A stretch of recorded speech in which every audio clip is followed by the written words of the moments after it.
The most formidable warrior of all is he that has both patience and time.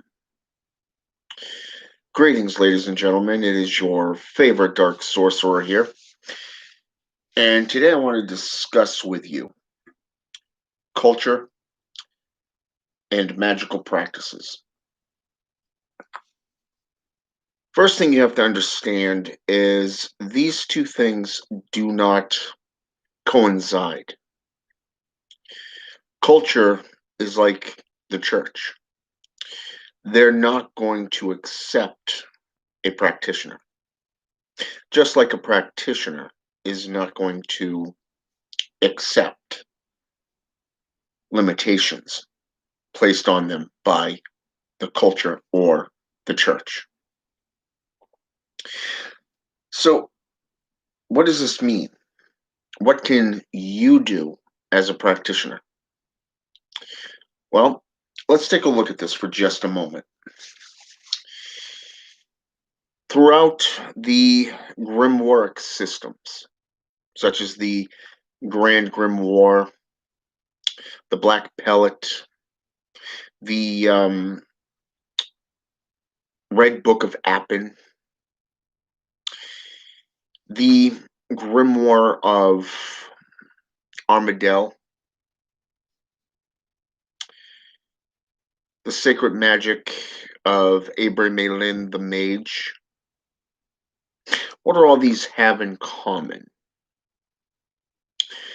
Well, they all take place away from society, away from modern culture. Why? Why do they spend so much time away from modern culture? This is so they can learn the arts, the practices, without interference, hindrances, and most importantly, being influenced by outside sources.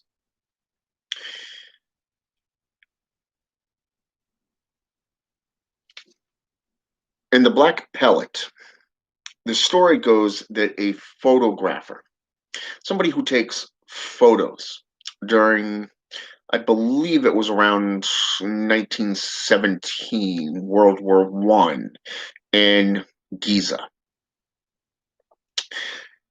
He followed a platoon of soldiers who were guarding a specific region of the world where the temples are, the Great Pyramids. In this book, The Black Pellet, this platoon fell under siege by horseback riders with guns, spears, swords. They were literally butchered. They were slaughtered. Okay? These trained soldiers were just plain wiped out of existence by men on horses and swords. Maybe a firearm or two, because the book wasn't really clear on what they used. It just said that a great battle arose and the soldiers died. And this photographer laid next to a pyramid wall, injured, when an old man suddenly came from the inside of one of these pyramids, from one pyramid, took the photographer and brought him inside, nursed him back to health, and then began training him in the magical arts. Basically, the master and apprentice setting, clearly. But basically this story shows you that he spent a long time inside this temple with this elderly gentleman up until the passing of that gentleman. And then he went home. This photographer just went home after learning how to forge rings, which is alchemy, after learning how to call and conjure spirits to do his bidding, to learn the magical arts and practices. And he even spent quite a large chunk of his life trying to learn from other mages and sages before leaving this tome to his family, his sons. Now, what's ironic here is that when we go into the Red Book of Appen, it's a whole nother setting. The mage to be, the sage, the magi to be, goes into the woods. And the story goes that you have to deny 3 times in front of this wizard before this wizard will take you as an apprentice. Again, the master and apprentice setting. Especially when you're learning to call forth the 4 cardinals, such as Samael, Lilith, Astaroth, and Nibiru. But then it goes even further when you're doing the prayers and you're calling on Beelzebub, Beelzebub. You're calling on Moloch. So right there you have the Lord of Flies. And you have the Prince of the Valley of Tears.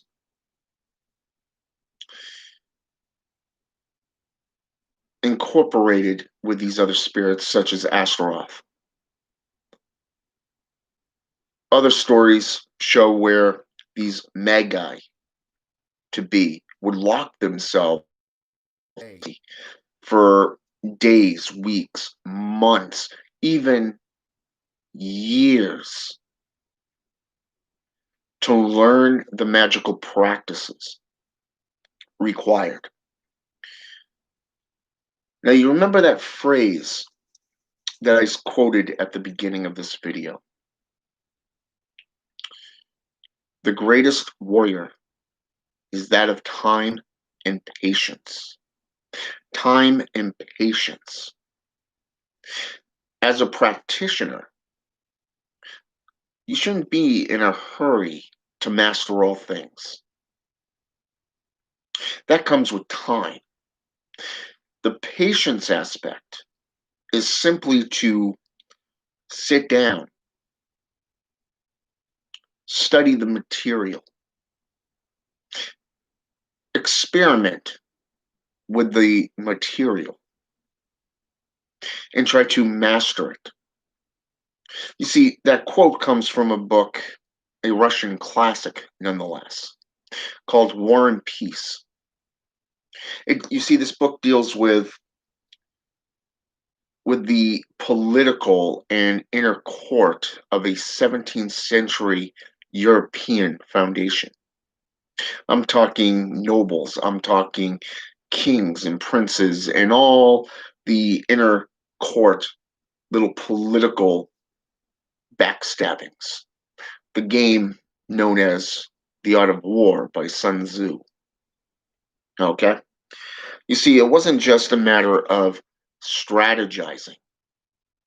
No, it wasn't just about strategizing. It wasn't about winning. It was about cognitive warfare. You saw something that needed, there was, well, let's call it miltheric, or that of something that you want that would be beneficial to you and to the court. You see, this here is where the art of cognitive warfare comes in, because even Sun Tzu said, he who contemplates. Notice how I said contemplate. Now, picture this for a minute. A great general would study his opponents, learn about them, their strengths and weaknesses. Whereas a rookie, an amateur, an acolyte, would simply rush in with honor but die needlessly in, well, a pointless death. Okay? A magician, a sorcerer, a magi, a sage, you first must study yourself to get to know yourself before you can do anything within the world. Now I want to take you for a moment, okay? Just for a small moment into Eliphas Levi, because I believe that he said it best in the Doctrine and Ritual of High Magic. Okay? And this is on page 34. Okay? And I wanted to read this one paragraph to you because it truly speaks to what a sorcerer is, what a mage or a sage is, what a warlock is, what a practitioner is, and how you delve into sorcery or any form, system, or tradition of magic. And it gives quite a bit of information here. Pythagoras trained his disciples through silence and all kinds of abstinence in Egypt. Initiates were trained in the four elements. In India, we know that prodigious atrocities, the fakirs, and I'm probably going to butcher these couple of names just to let you know. Fakirs, that's Fakirs, and Brahmins, Brahmins, okay, were condemned to reach the kingdom of free will and divine independence. Now, think about this for just a moment, okay? And I want to take you into a small, colorful picture here. What is it the society places on you? All these rules, these regulations, these dress codes, being politically correct, okay? And the likes. They basically say, you can't do this, you can't do that, that can't be done, this can't be done, okay? But have you ever done something that defies all logic? Think about that for just a moment. Have you ever just done something, just done anything that left somebody standing there looking like an idiot, with their jaw hanging down, wondering how the hell did you just pull that off? Okay? Think about this. Okay? You look at some of these world athletes. Okay, you look at what was his name there? A few years back, he was in WWE. Started with an N. He always did these acrobatical jumps off the top ring. And the first time I saw him do that, it was spectacular. Okay, I've hung around people in sports that didn't even have the hand-eye coordination that would allow somebody to do that. But I've also seen people that can do miraculous bending as though they had no spine. Okay, that had no spine. They could literally lean backwards and bring their head between their legs. Okay? That's what I mean by no spine. Okay? Now, think about this for just a minute. If society said that you could not do this, it was physically and logically unable to be done, and yet you, as the practitioner to be, has literally just gone into the background. You spent the last, let's say, 5 years, 20 years, even, sitting in the background, just studying, researching, experimenting, you know, performing these feats. And then all of a sudden, you're confronted with this one little thing. Let's say, for an example, it's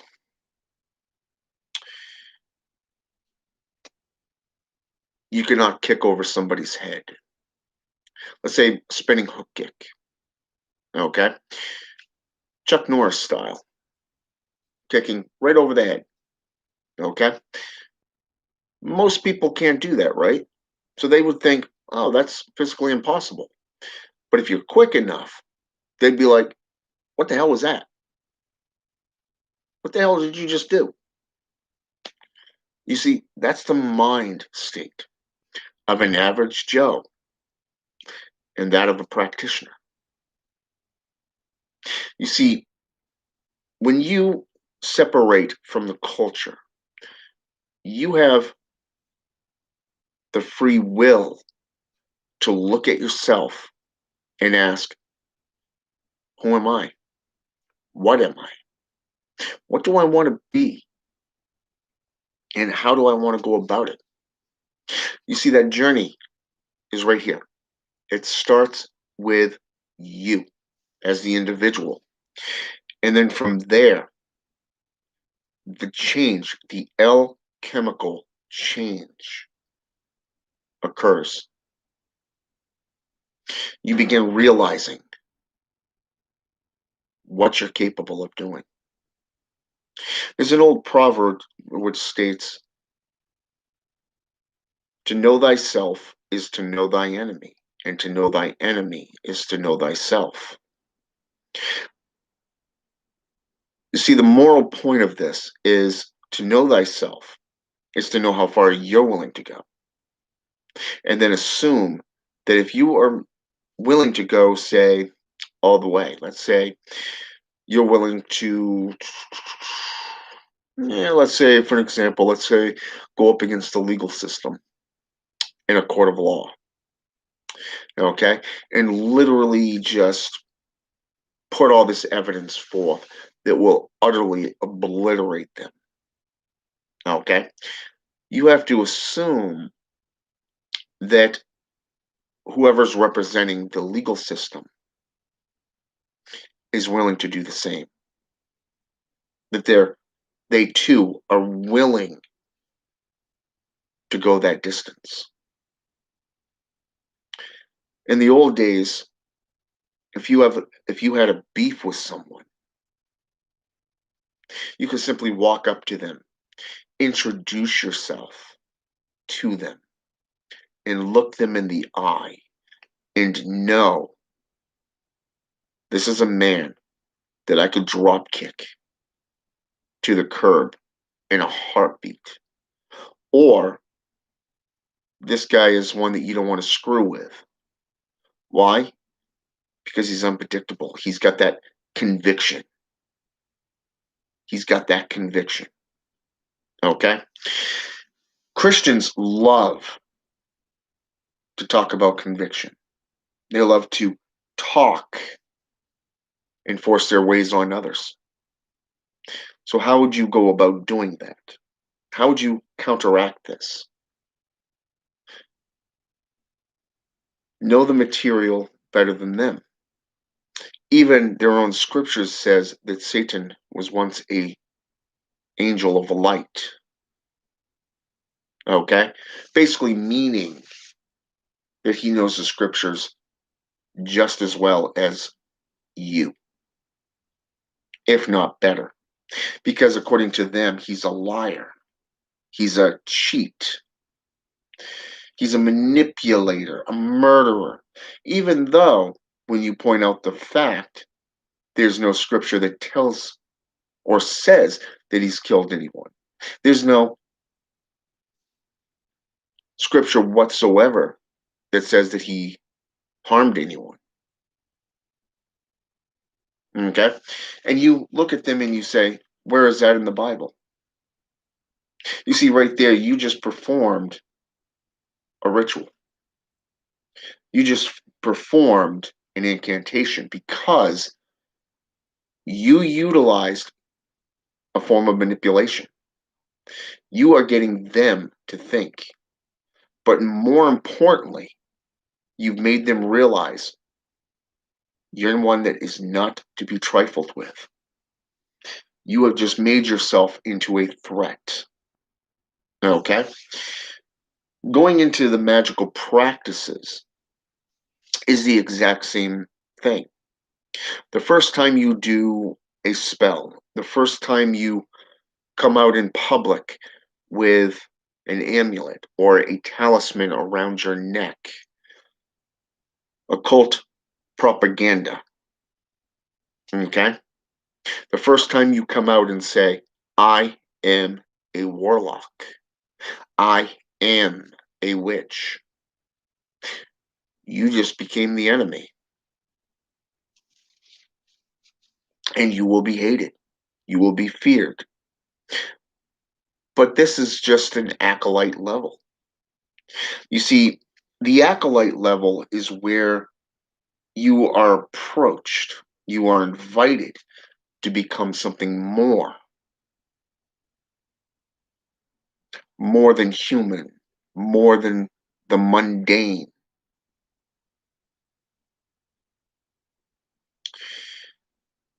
And once you've been initiated into an order, a coven, a temple, no matter what religious or philosophical propaganda that you're in, you then become what is known as a neophyte.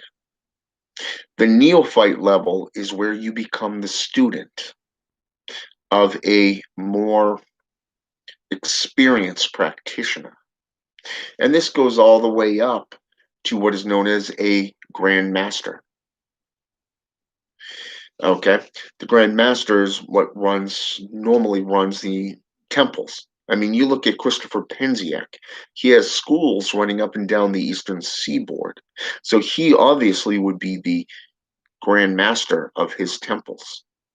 And then you have the Magus, the Temple Magus, who runs that particular branch of the order. Okay?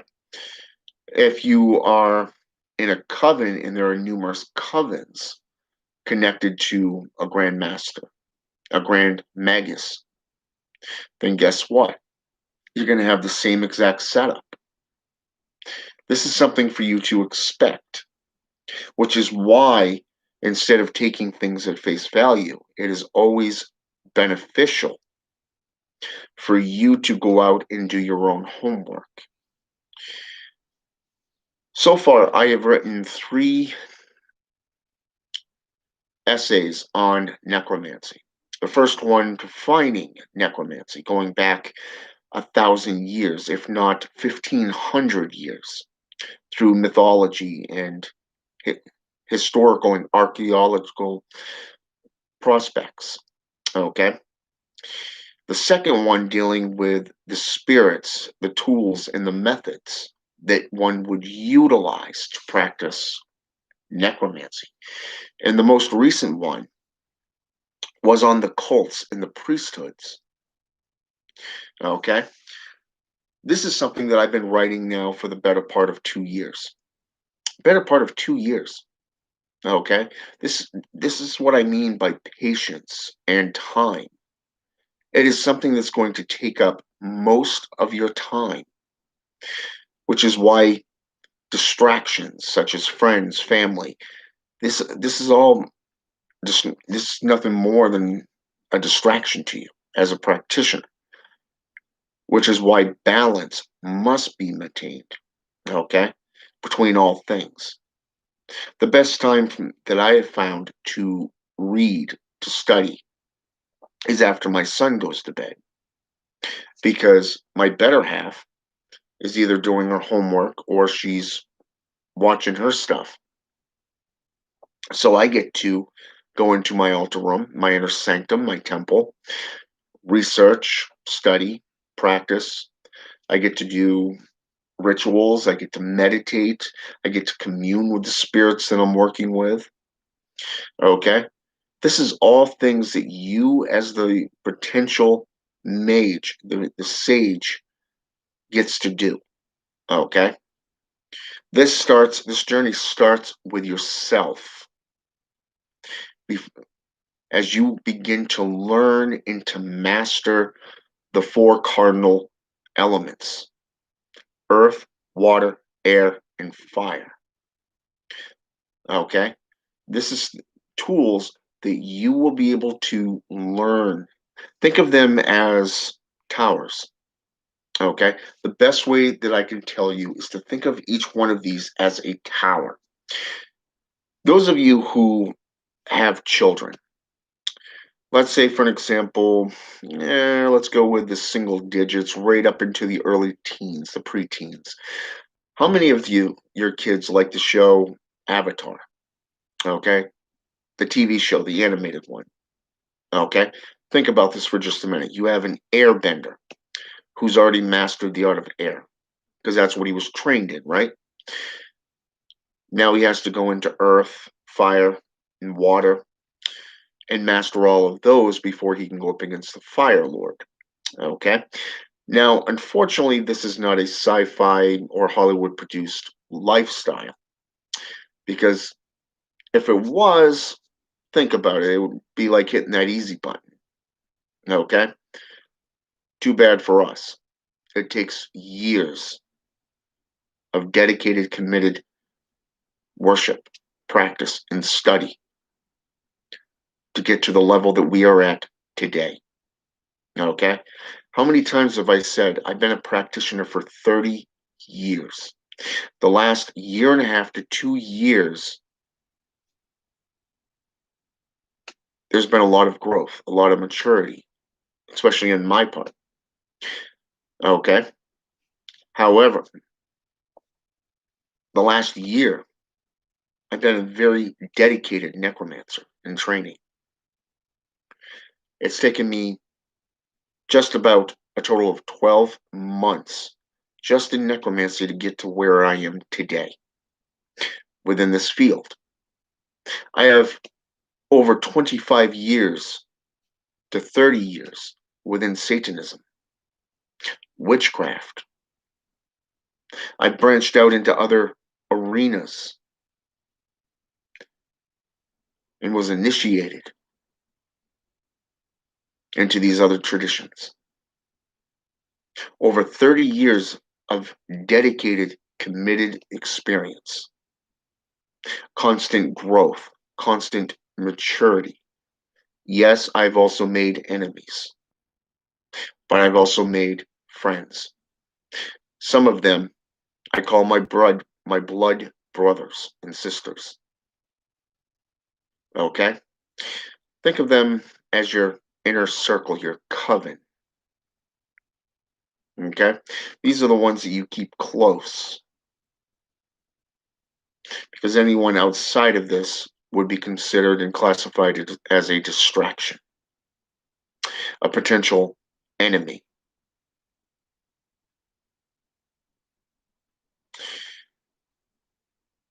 But I want you to think about something as well.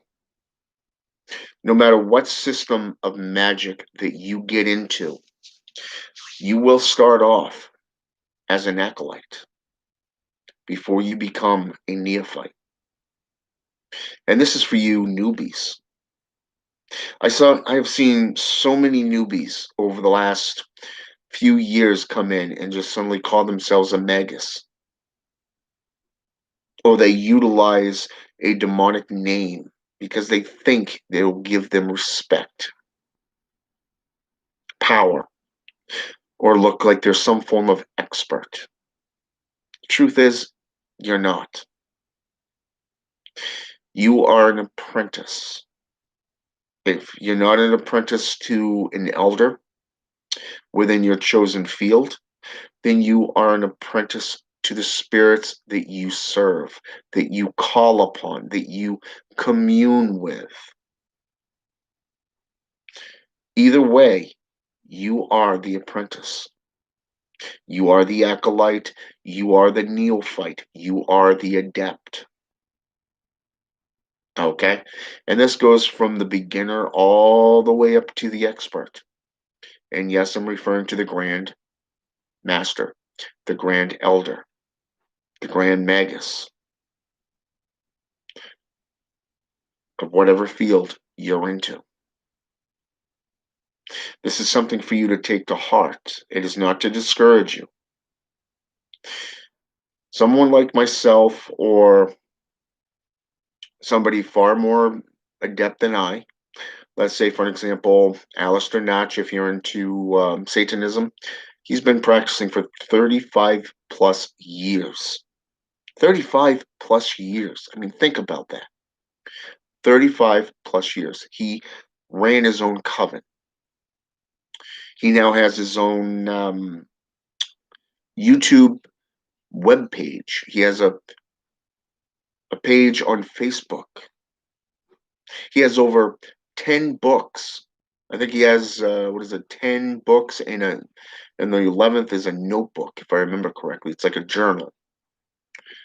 He has a lot of things going for him. You got people who are more advanced, even for me. Though I'm telling you straight, there are people out there far more experienced than I. And I can tell you this, when you start to learn and you humble yourself to the point where you are willing to learn, to grow, to mature, and to become forged in sorcery, then your journey fully and truly begins. And magic, it is a awe to the world. It really is. People are amazed at the simplistic sleight of hand tricks that an illusionist does or a card player does. Somebody who deals in a deck of cards or some form of illusionary tactic like Chris Angel or David Blaine. Okay, these types of illusionists rise and fail.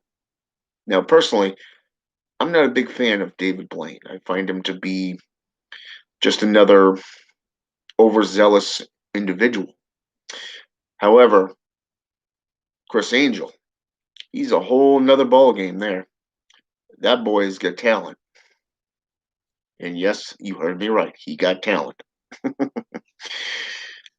And I don't know anybody that's been able to make a stealth bomber disappear from a bay. Okay? Not just that, but tearing somebody in half with his on his TV show. That's just plain amazing. That is mind blowing. I can see why they refer to him as the mind freak. So you see my point. The world, the cultures of the world will see you as awe until you are no longer irrelevant or something goes down that you end up getting blamed for. Okay? And trust me, you will be hated and you will be feared. It may take 5 years, it may take 10 years, it may take 20. But either way, you'll find yourself either becoming the adept to the point of being the hero or seeing yourself become the villain. Either way, magic and society does not mix. This is why you see so many black magicians, the true black magicians, the true adepts in sorcery, stay out of the subline, the light of day. Why? Because they're in it for the sorcery, they're in it for the knowledge, they're in it for the self growth, self evolution. They're not in it for profit, they're not in it for personal gain. Those who truly love magic, those who truly perform the magic, not because of money, power, or fame, will do it because they want to do it. They live it, they breathe it. They literally will do whatever it takes to gain that knowledge. And that means separating from society altogether. And that's the pretty cool part. Because, like I said at the beginning, with all these grimoires, it shows the acolyte becoming the neophyte and eventually the adept in one form or another to a more experienced mage, wizard, or whatever, even a demon, or what is classified as a demon, to gain these otherworldly power, the knowledge, the wisdom of the arcane. Occultism, the term occult, basically means hidden. It is hidden knowledge, the gnosis, that you must seek out, that you must understand. And trust me, most of you who reads the contents is going to overlook the purpose, the message. Those who truly understand will act on it like so.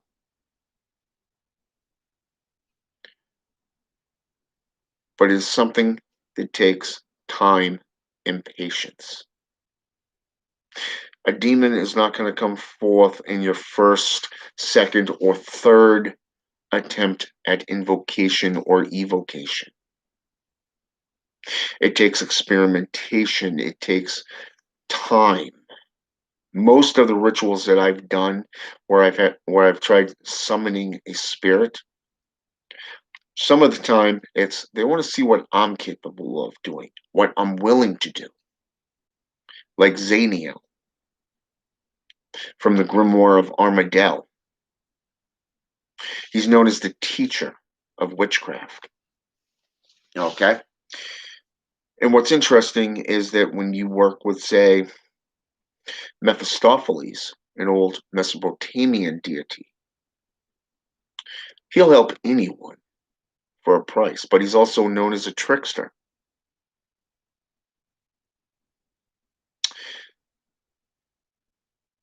A lot of spirits will work with you, but they will not do everything for you. You have to learn for yourself. And that is the purpose of this video. Time and space. Time and patience. The separation of culture, their views, and the practitioner's views are two different and distinctly separated lifestyles. Outside of my coven, I can tell you, even at my own job, where I work at Dunkin' Donuts, or technically it's now known as Dunkin', a lot of people look at me as a joke. And I let them think that. You see, that's a sleight of hand trick right there.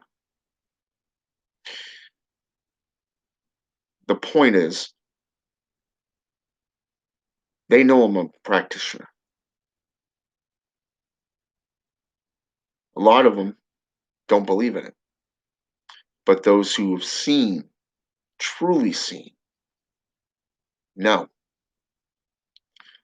And the point is that when you go out into the world and you've learned the materials. You can try to teach them and try to help them to understand, but most of them, it will fall on deaf ears. Deaf ears, ladies and gentlemen. And that's the point. Society doesn't want to learn.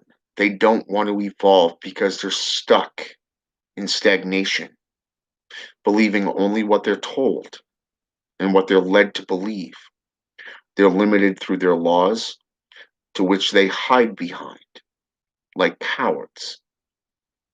And you know that scripture that I just read, that little paragraph a little bit ago from this book by Eliphas Levi? What if I told you that on the very next page it defines the term coward, the term cowardice, and what it entails? It's the same thing. I kid you not, it's on the very next page. Most of these people, a friend of mine likes to call them sheeple. It does have kind of an irony to it too. So, but it is. They hide behind the laws because they think they can get away from everything.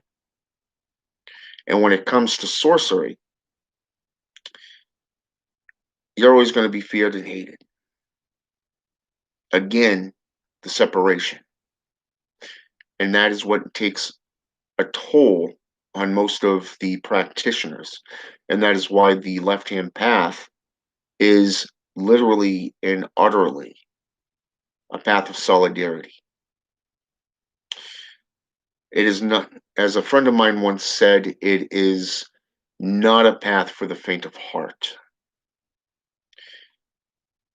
To become forged in sorcery means dedication, commitment through worship, prayer, study, intense study, and practice. Because it's the only way you're going to grow and mature within these practices. Like I said, we all have different backgrounds. We've all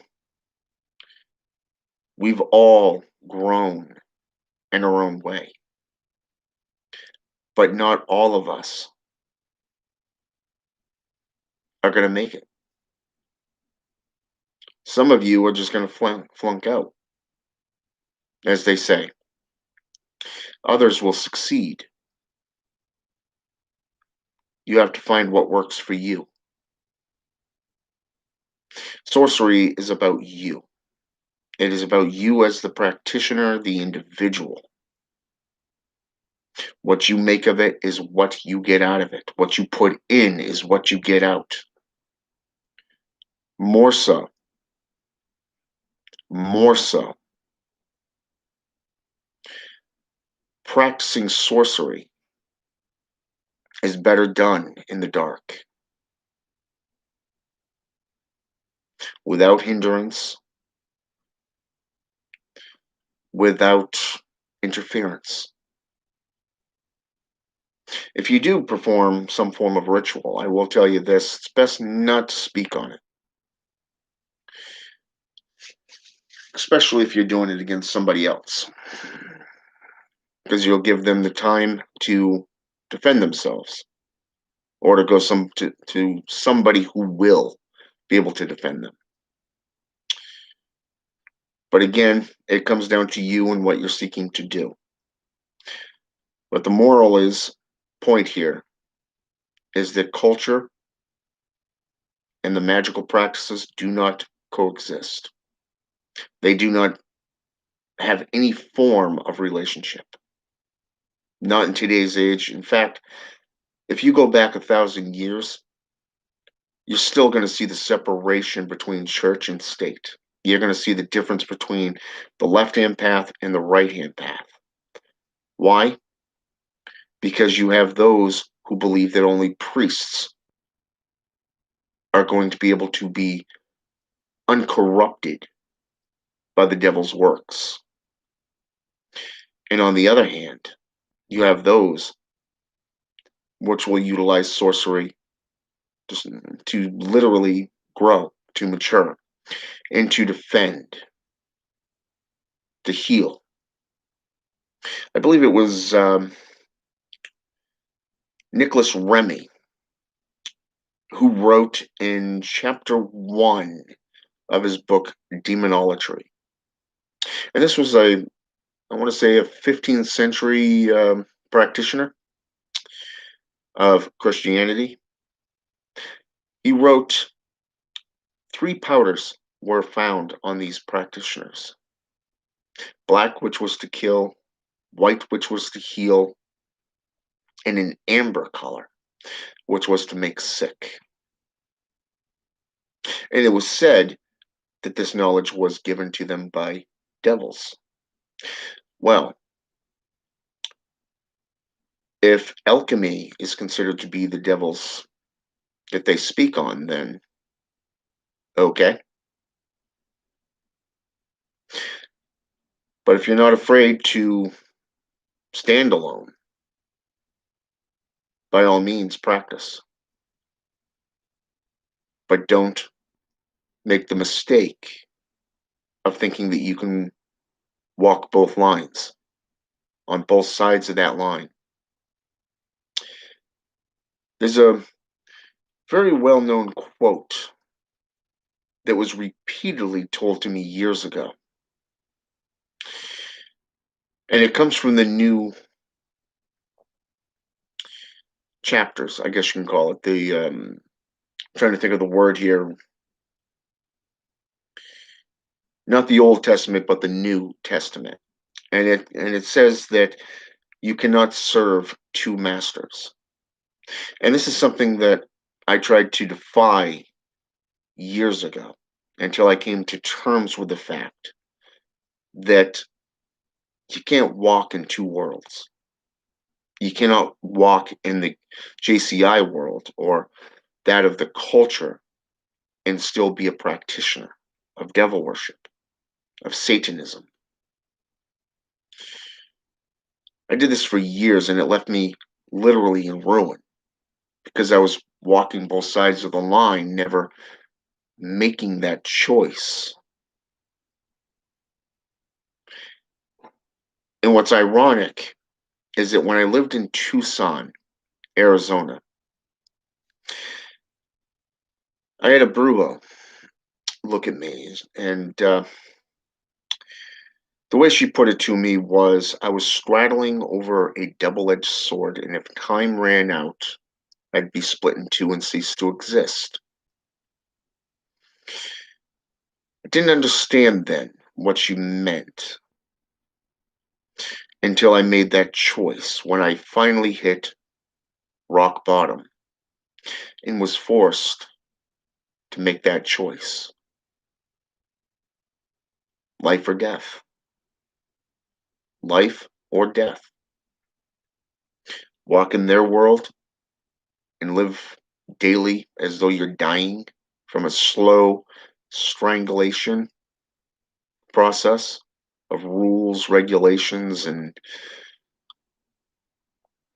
well, codes of conduct, legally binding bureaucratic bullshit,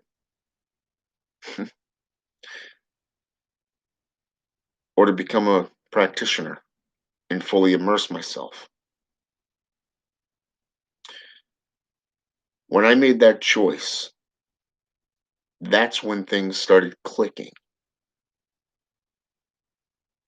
Even to this day, I'm amazed at the knowledge that I didn't know. Because even my own research over the last year has led me into areas far more in depth than I ever went before. Which goes to show you the learning process never stops. It's constant. Society, they'll only teach you what they want you to know. so they can keep you under their proverbial thumb. So the question comes down for you, do you want to be free? And if so, sit back, look inside yourself, and find out who you really are and what you really want to be. What is it that you want? Who are you as an individual? And where do you want to be? What do you want? Because that's the only way you're going to grow. And then begin your journey from there. Because that is the first step. The first step is to define society from magical practices, from the magical realm, the magical world of sorcery. Think of it as having a white wolf and a black wolf fighting over your soul, if you wish. That's a good proverb, actually. One's leading you to individuality and the other's leading you to slavehood.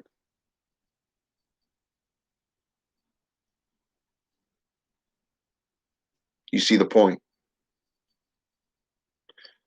But again, it comes down to you to go out, get the materials, study the materials, practice and experiment with them. Complete dedication and commitment, time and patience.